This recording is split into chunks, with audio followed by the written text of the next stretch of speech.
BSc part second year first unit chemistry of first tension series elements. इसके first video में discuss हुआ इनका general electronic configuration,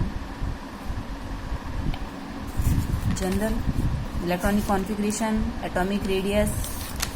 next topic है ionization energy. Ionisation energy क्या है? ये क्या है? एनर्जी रिक्वायर्ड है to remove the outermost shell electron in gases isolated atom.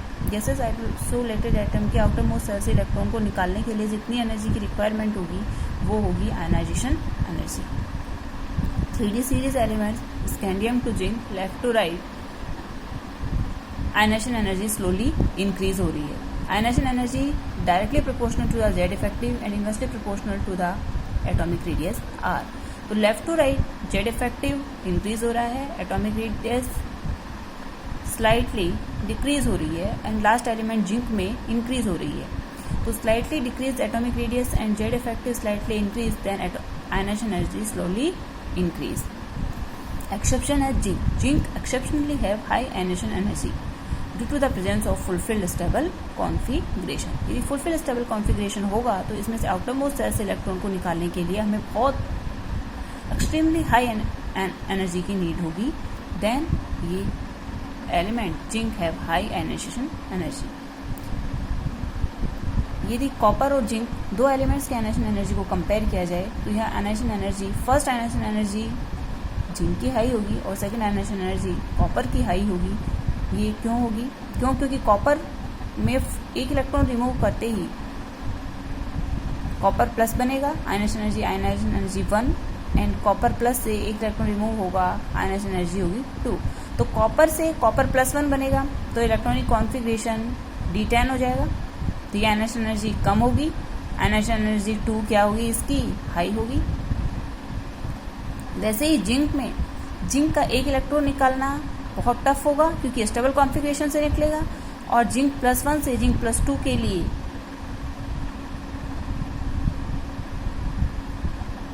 Zinc +1 से जिंक +2 के बनने में क्या होगा? ये स्टेबल कॉन्फ़िगरेशन में आएगा। तो आयनाइजेशन एनर्जी फर्स्ट जिंक की हाई होगी क्योंकि यहाँ पे स्टेबल कॉन्फ़िगरेशन से इलेक्ट्रॉन निकल रहा है, और वही कॉपर +1 में सेकेंड आयनाइजेशन एनर्जी कॉपर +1 और जिंक +1 के लिए होगी। तो कॉपर +1 से इलेक्ट्रॉन का निकलना टफ होगा कंपेयर जिंक +1, क्योंकि जिंक +1 से जिंक +2 बनने में हम स्टेबल कॉन्फ़िगरेशन आ रहा है। देन ये आयनाइजेशन एनर्जी कम होगी compare to copper +1। In 3D series यदि मैग्नीज और क्रोमियम की आयनाइजेशन एनर्जी को भी कंपेयर किया जाए तो भी सेम सिमिलर वही केस होगा कि मैग्नीज +1 में मैग्नीज +1 में ये इलेक्ट्रॉनिक कॉन्फ़िगरेशन D5 होगा, 3D5 D5S1 से D5S0 बनेगा। और वही क्रोमियम के लिए क्रोमियम +1 बनने में ये D5 से D5S1 से ये D5 बनेगा। तो यहाँ D5S2 से D5S1 बनेगा, Mn से Mn+1 और क्रोमियम से क्रोमियम +1, D5S1 से D5 बनेगा। तो यहाँ क्या है? फुलफिल स्टेबल कॉन्फ़िगरेशन से इलेक्ट्रॉन निकल रहा है। फर्स्ट आयनाइजेशन एनर्जी मैग्नीज की ज़्यादा होगी और सेकेंड आयनाइजेशन एनर्जी क्रोमियम की ज़्यादा होगी। नेक्स्ट प्रॉपर्टी है variable oxidation state. Variable oxidation state characteristic feature of the transition elements due to the availability of several d and s orbital electrons, and energy level of 3d and 4s orbital are fairly close. That means 3d series elements can lose both 4s and different number of 3d electrons to exhibit the various oxidation state. In 3d series, manganese show maximum or highest oxidation state +7. तो first 5 elements manganese तक क्या होगा? Number of oxygen state increase हो रहा है। फिर ये number of oxygen state zinc तक क्या होगा? डिक्रीज होगा, जैसा कि इनके नोट्स में आपको बताया गया है। Most common oxygen state for the 3D series elements is a +2. But scandium have only +3 oxygen state, क्योंकि +3 ऑक्सीजन स्टेट के बाद ये क्या करेगा, एम्प्टी 3d0 एंड 4s0 दोनों ही ऑर्बिटल्स क्या हो जाएंगे, एम्प्टी हो जाएंगे. But copper has +1 oxygen state also, क्योंकि कॉपर से जब कॉपर +1 बनेगा तो इसके पास स्टेबल कॉन्फ़िगरेशन गेन हो जाएगा. जब स्टेबल कॉन्फ़िगरेशन होगा तो ये भी इसकी एक स्टेबल और कॉमन ऑक्सीजन स्टेट है copper +1. Relative stability of various oxygen state correlated with the stability of empty full fill stable configuration and half fill stable configurations.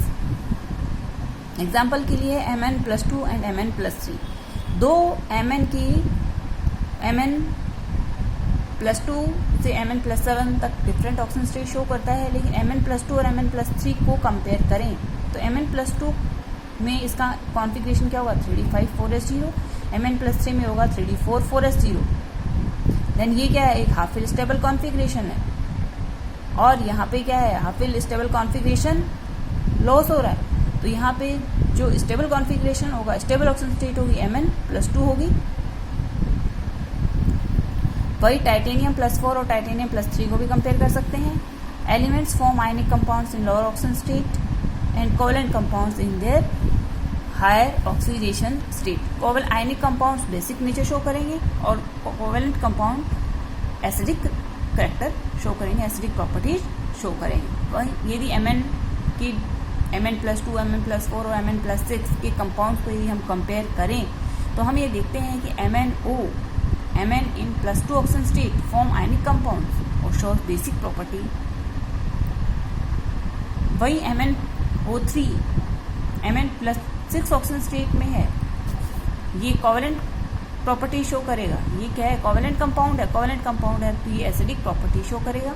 वही MnO2 जहाँ Mn+4 ऑक्सीजन स्टेट में है, ये एम्फोटेरिक बिहेवियर शो करेगा MnO2. Magnetic properties 3d series element show paramagnetic behaviour due to the presence of unpaired d electron.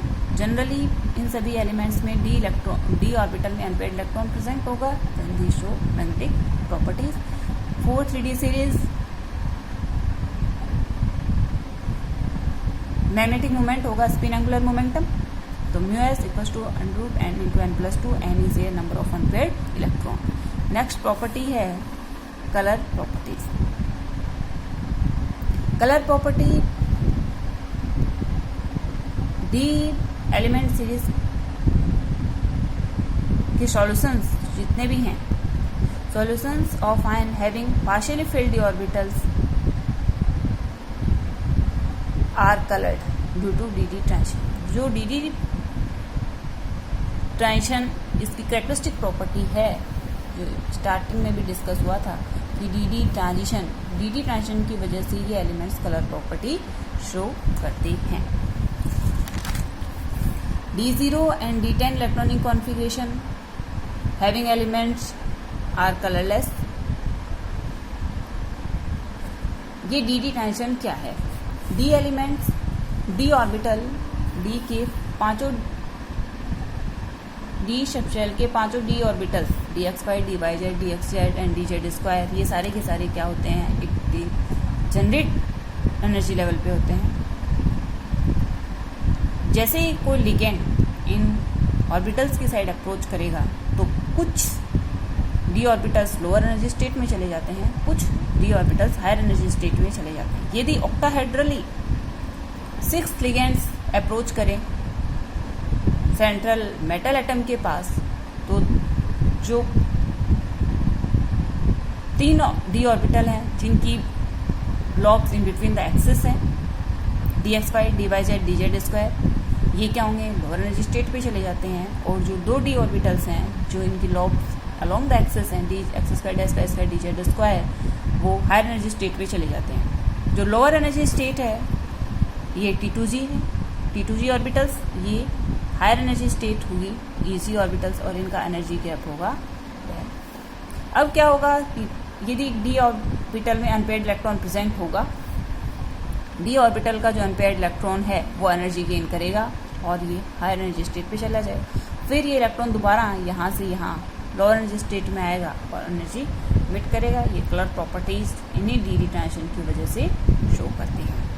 Transition जितना ज़्यादा होगा colour की डीपनेस उतनी ही ज़्यादा होगी। वहीं D0 और D10 इलेक्ट्रॉनिक कॉन्फ़िगरेशन होगा तो D0 होगा तो डी ट्रांजिशन नहीं होगा। यदि दोनों ही d ऑर्बिटल्स, दोनों सेट T2z और EZ दोनों ही d ऑर्बिटल्स के सेट फुलफिल होंगे तो भी डी ट्रांजिशन एब्सेंट होगा।